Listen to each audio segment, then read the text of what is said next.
Olá, sejam todos muito bem-vindos a mais um episódio do meu e do seu podcast Sociedade de Sucesso. Seja muito bem-vindo. Se você nunca me viu, se essa é a primeira vez que você está tendo contato comigo, olha, meu nome é Juliana Guerra, eu sou advogada de empresas há 15 anos e recentemente eu criei um perfil no Instagram onde eu falo todos os dias para empresários que empreendem em sociedade.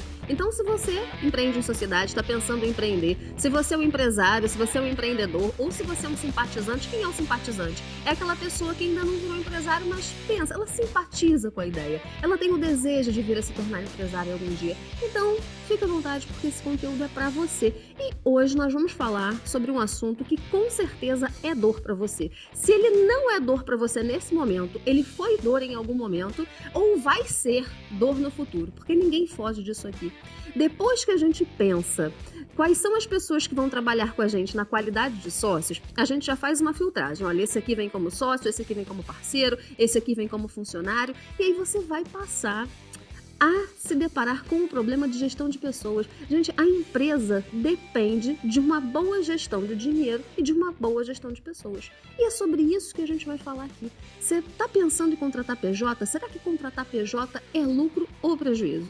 E como sempre, eu vou estar muito bem acompanhada do meu queridíssimo amigo e um dos meus sócios, Thiago Matos. E o Thiago Matos, ele vai contar pra gente, vocês se preparem, porque o Thiago vai contar sobre essa dor. Essa é uma dor que ele tem na agência dele. Inclusive, o nosso treinamento PJ de Sucesso foi criado em cima de uma dor do Thiago. É ou não é, Thiago? Muito bem, obrigado pelas boas-vindas. Esse aqui já é o 10º episódio dessa primeira temporada, que tá muito legal, né? Muitos assuntos, já trouxemos convidados, teremos mais convidados que estão aqui nos assistindo no finalzinho, né?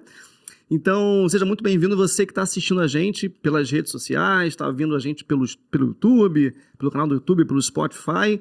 E eu sou a pessoa encarnada, que é você, empresário, que tem várias dúvidas sobre sociedade, hoje sobre PJ, para que a gente possa saná-las por completo e não cometer o erro de sempre. O amadorismo e principalmente não fazer a coisa certa da forma errada, que é a frase que eu vou até fazer a camisa esperada a você. Hoje eu vim com essa daqui já na nosso tom aqui, hein? Pra gente poder começar bem.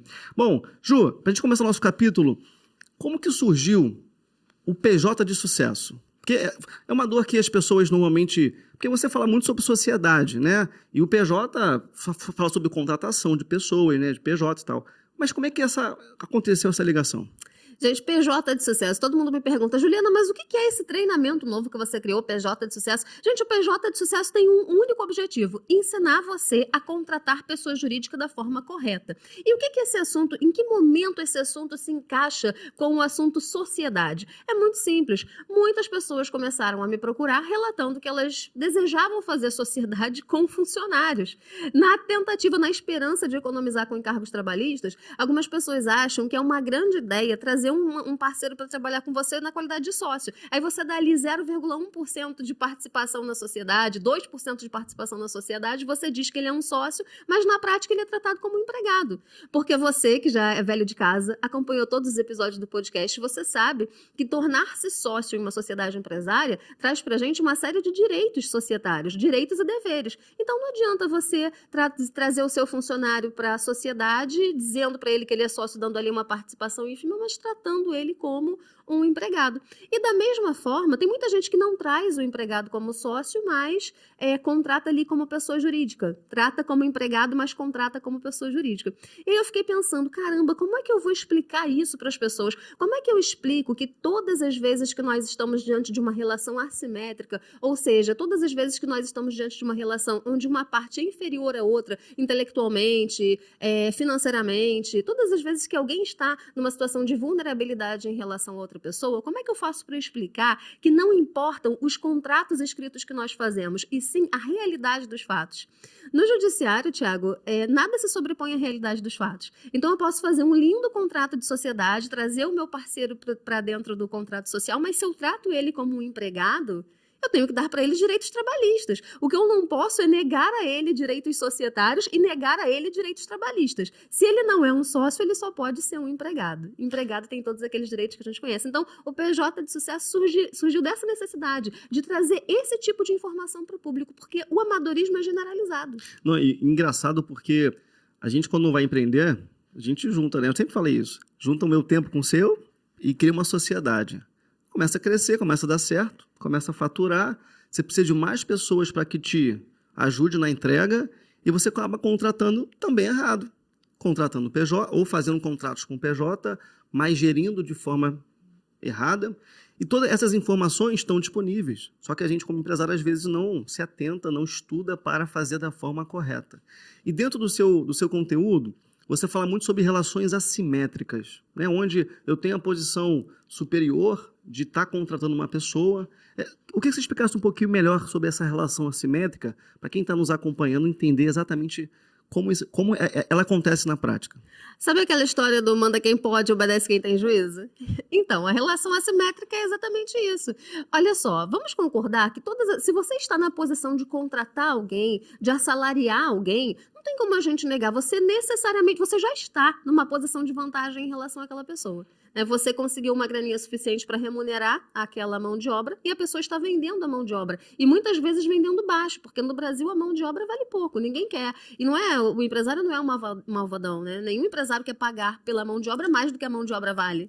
Mais um adjetivo, advogado malvadão. A gente já teve empresário malvadão. A gente já teve o empresário sumido, o empresário fumante, o fujão, que falou que foi comprar cigarro e não voltou.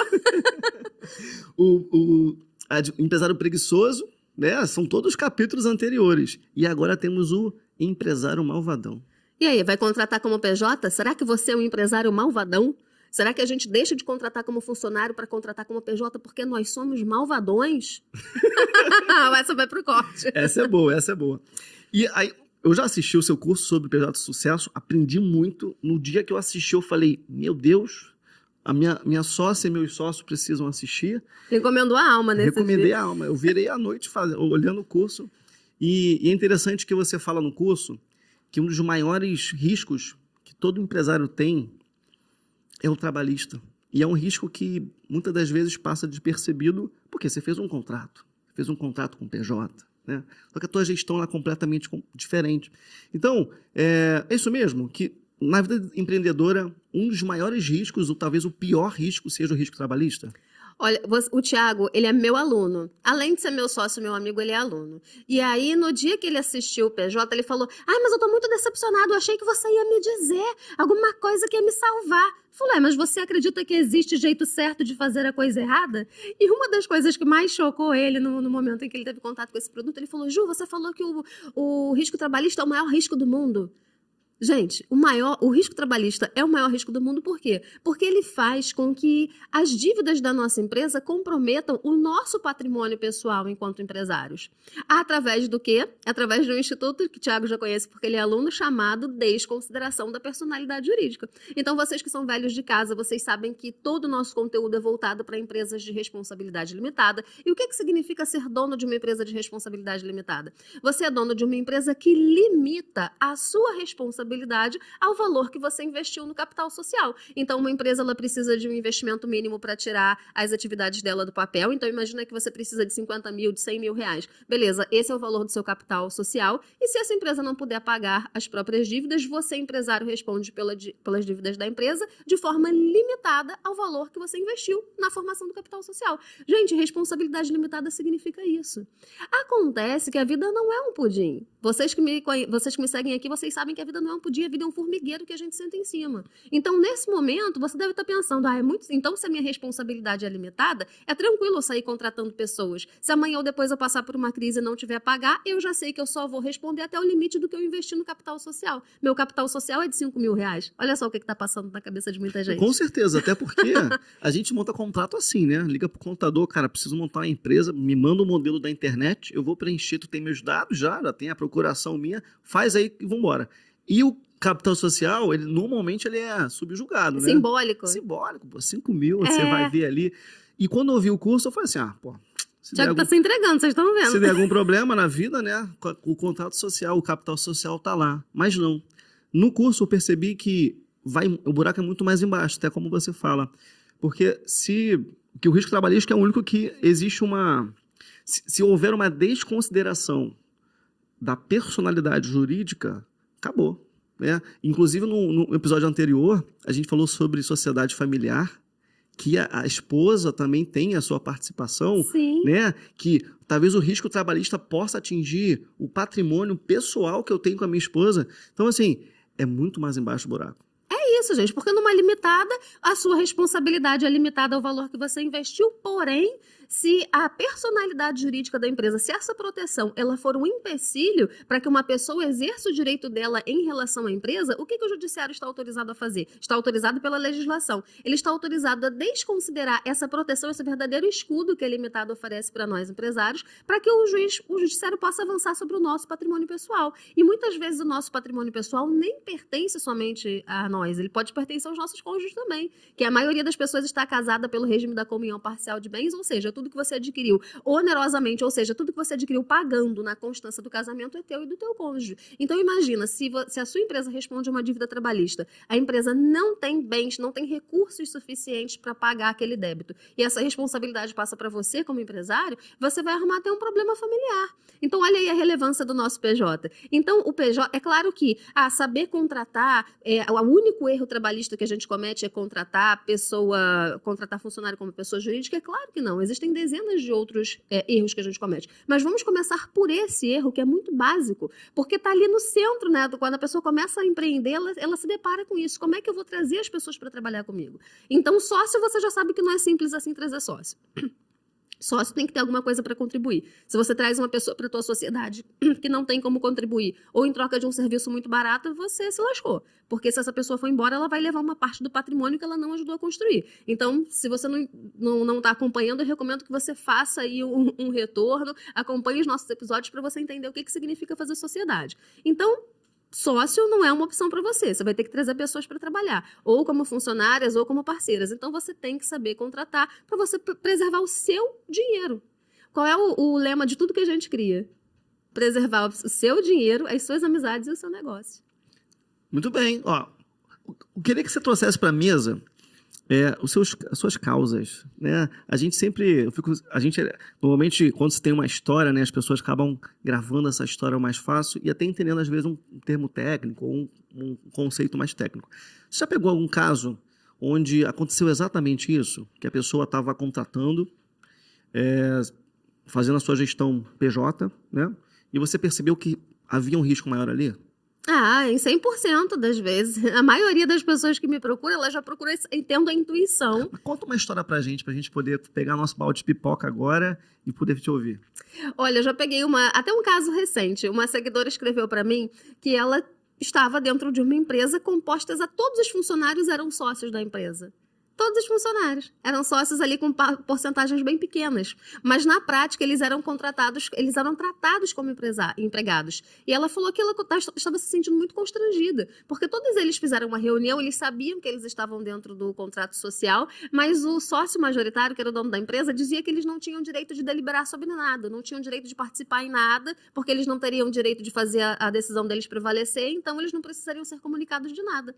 Gente, entrar no contrato social de uma empresa significa assumir os riscos daquela atividade. Então, mesmo como um sócio minoritário, você assume risco sim. Então, como é que você não vai participar das deliberações? É claro que um sócio minoritário, ele não tem o direito, não consegue fazer com que as decisões dele prevaleçam, porque dentro do direito societário prevalece o princípio da majoritariedade das decisões. Então, os sócios majoritários decidem e os sócios minoritários acatam. Acontece que o sócio minoritário, ele tem que ter a oportunidade de poder sair daquela sociedade. Então, o direito dele de participar das deliberações não pode ser afastado. Por mais que ele seja um sócio minoritário, ele tem o direito de participar, porque ele tem a oportunidade de entender, poxa, a empresa está caminhando para um rumo que eu não concordo, não quero assumir esse risco e vou exercer o meu direito de retirada. Então tem muita gente que traz o funcionário, transforma o funcionário em sócio para pagar menos encargos e não considera nada disso. Não considera que é um risco para o outro, é um risco para a própria empresa, que pode ser condenada por fraude, assim como a contratação como PJ. Então, assim, qual é a mensagem? Qual é a grande mensagem blindagem do PJ de sucesso. É que nada se sobrepõe à realidade dos fatos. Então, na medida em que você entende que nada se sobrepõe à realidade dos fatos, você aprende o quê? A gerenciar. Ah, é proibido, eu não posso contratar ninguém na minha empresa como PJ? Não. Você pode contratar parceiros como pessoa jurídica dentro da sua empresa, desde que você saiba gerenciá-los. E aí tem muita gente que fala, Juliana, eu nunca vou conseguir dar tanta liberdade assim pro meu parceiro, se eu trouxer, porque não dá, eu preciso que ele respeite algumas determinações, eu preciso dizer para ele como é que eu quero que o serviço seja prestado. Gente, calma, calma. É claro que todo serviço pressupõe uma determinada subordinação. Até mesmo eu me subordino aos meus clientes, porque os meus clientes, eles me contratam e eles dizem, Juliana, aqui eu gostaria de te contratar para fazer um processo, aqui eu gostaria de te contratar para conduzir uma negociação. Esse tipo de subordinação é uma coisa.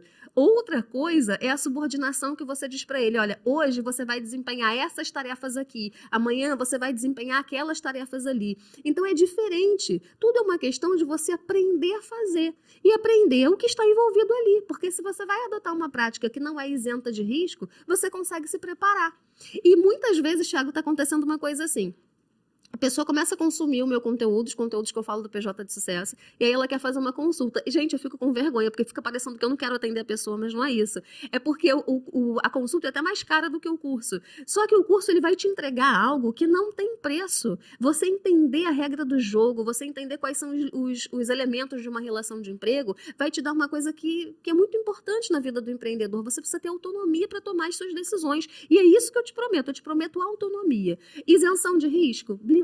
Não, nada disso, mas autonomia para saber o que você está fazendo, autonomia para saber quando você está diante de uma equipe que é terceirizável ou não, isso aí eu garanto que você sai do curso sabendo muito mais do que você sabia quando entrou. Boa. Falando sobre o curso, e para quem está nos ouvindo aqui e tem a sua empresa, que tem contratos com PJ, um ou mais, e talvez não saiba onde está esse buraco, eu queria que você trouxesse para a gente o que caracteriza a pejotização, ou a partir de quais situações, até para ficar mais prático mesmo, e até o nosso ouvinte que está nos acompanhando, saber assim, eita, preciso de uma atenção aqui, ou isso aqui eu acho que pode ser.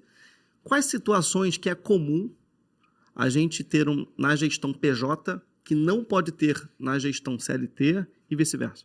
A pejotização é a prática de você transformar a sua equipe em pessoa jurídica. A pejotização ficou um termo assim, é uma prática irregular. Entende? É exatamente isso, pessoas que transformam a equipe em pessoas jurídicas quando na realidade não são pessoas jurídicas. Então a pejotização é transformar o CLT em PJ. Na verdade, o PJ em CLT na prática, mas não na teoria. É o contrário, transformar o CLT em PJ. CLT em PJ, mas na prática também fazer a gestão CLT e não PJ. Isso, exatamente. Isso. Então, a pejotização é isso. E, assim, são 4 elementos principais da relação de emprego, que é a pessoalidade, habitualidade, subordinação. Então, no curso, a gente passa por tudo isso pormenorizadamente. Então, qual é o grande calcanhar de Aquiles das pessoas? O que é difícil de quebrar? Habitualidade e subordinação. Porque as pessoas acham que a habitualidade é trabalhar todo dia. Aí, se a pessoa não trabalha com você todo dia, ela acha que, não, então eu posso trazer esse funcionário como PJ. E não é bem assim.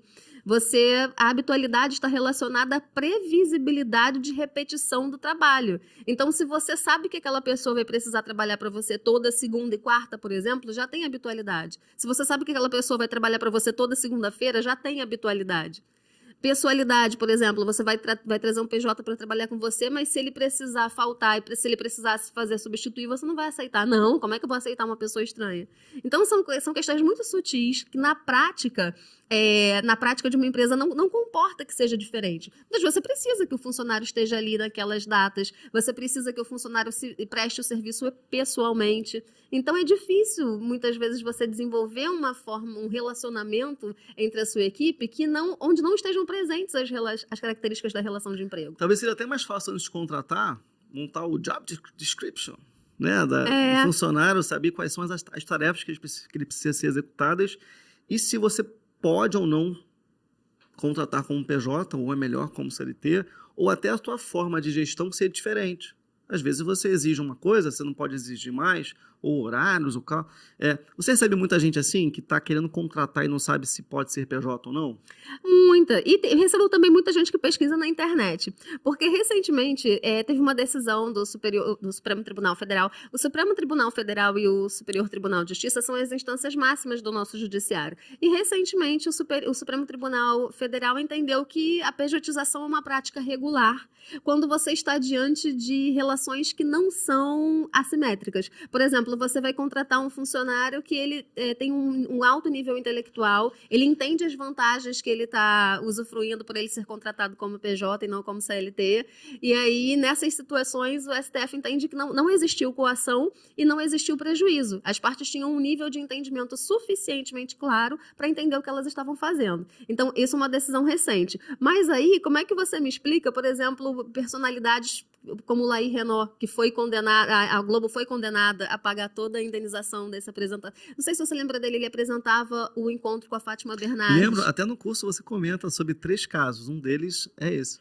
A Raquel Sherazade também, são exemplos de pessoas que conseguiram reconhecimento de vínculo empregatício. Aí eu te pergunto, Tiago, você acredita que pessoas como a Raquel Sherazade, como o Laí Renault, você acredita que essas pessoas elas têm conhecimento suficiente para saber o que elas estavam fazendo? E mesmo assim, as empresas foram condenadas? Faz sentido? Eu não queria me expor, assim, né, minha opinião pessoal, porque eu acho que dentro do curso mesmo você mostra situações que poderiam ser similares, mas o STF entendeu de forma diferente. Exato, é isso, gente. No Brasil, nós corremos o risco de termos 2 pessoas na mesma posição jurídica recebendo tratamento jurídico diferenciado. Então, é por isso que muitas vezes uma pessoa ganha o processo, a outra pessoa na mesma situação não ganha o processo. No Brasil acontece isso. E essa é a regra do jogo. Para a gente empreender aqui, a gente precisa aprender a se proteger, a gente precisa saber se proteger. E a gente só aprende isso entendendo a regra do jogo. Existe uma regra do jogo que disciplina as nossas relações. E ninguém vai andar com um advogado tiracolo. Então é para isso que eu crio treinamentos para empresários. Porque quando eu decidi fazer esse trabalho, Tiago, de infoprodução, eu percebi que tinha muitos advogados, mas a maioria dos advogados está produzindo para outros advogados. O que não tem problema nenhum. É muito legal você fazer uma coisa que muda a vida do outro advogado e você ser remunerado por isso. Mas existe toda uma galera que fica no limbo. Porque linguagem jurídica não é fácil e as pessoas têm esse mito de que tudo que envolve direito é muito difícil. Não é. Você precisa entender. É impossível um empresário crescer sem ele ter noções básicas de direito do trabalho, sem ter noções básicas de direito societário. Em algum momento você vai fazer sociedade. Flávio Augusto tem 281 sócios, já teve 281 sócios numa pesquisa aí que eu fiz. Tiago Nigro também tem uma porção de sócios. Todos os grandes players do mercado cresceram a partir de parcerias. Então a gente precisa aprender a negociar. Você tem que ter noções mínimas de sociedade, tem que ter noções mínimas de direito do trabalho, de direito tributário. É assim que a gente cresce. Então, você quer crescer como empresário, aprende a caminhar para o desconforto. Então, se algo te causa muito desconforto, se é muito doloroso aprender aquilo ali, então é para aquilo ali que você precisa caminhar. Tá bom. E eu queria entender com você, eu sou muito curioso nos seus conteúdos, você fala muito sobre vesting. Muito sobre vesting de sucesso, que talvez seja que atenda uma categoria mais para quem está montando uma empresa mais startups, ou seja mais utilizado em empresas de tecnologia. Você tem como trazer para a gente um pouquinho desse conteúdo? Agora você acabou comigo, porque o meu ouvinte já está bugado. Ele já está pensando num monte de termo que ele nunca ouviu. Agora ele vem e me traz um vesting. Só para encerrar, para acabar, eu parecendo chatíssima aqui. Juliana, o que é esse raio desse vesting? As pessoas me perguntam, Juliana, o que é vesting? Vesting é um contrato que a gente faz com funcionário? Vesting é um contrato que a gente faz com sócio? Vesting é só para empresa de tecnologia? É só para startup? Gente, calma. O vesting é um instrumento que te permite trazer um funcionário para a sociedade da forma certa. Não é trazendo o funcionário para a sociedade dando 0,5%, não. Mas isso aí vai dar tempo de falar nesse capítulo? Ah, não. Esse é para o próximo. Porque no próximo a gente vai falar sobre o vesting para limitadas. Porque você sabe que daqui você não sai do mesmo jeito que você iniciou. No mínimo, você sai mais inteligente ou mais informado, que já é uma grande coisa. Muito bem, então esse aqui é o nosso 10º episódio dentro da Sociedade de Sucesso. O assunto hoje foi PJ de Sucesso, como você faz para entender um pouco mais desse meio de contratação. Para quem está nos acompanhando, vendo a gente agora pela primeira vez, como é que faz para acessar o seu curso PJ de Sucesso? Vai ficar o link aqui, o link vai ficar na descrição desse vídeo. pjdesucesso.com.br. É isso aí, cursopjdesucesso.com.br, o link vai ficar aqui e você sempre pode encontrar o link para tudo que eu produzo no meu Instagram, @JuliaGuerraAdvogada. Muito bem. É isso, vou ficando por aqui. Eu sou o Thiago, do Instituto Brasileiro de Marketing. Estou muito feliz de estar participando desse projeto com você. A gente vai lá para aquela câmera lá e vou dar um tchau pro pessoal. Tchau, tchau. Tchau, tchau.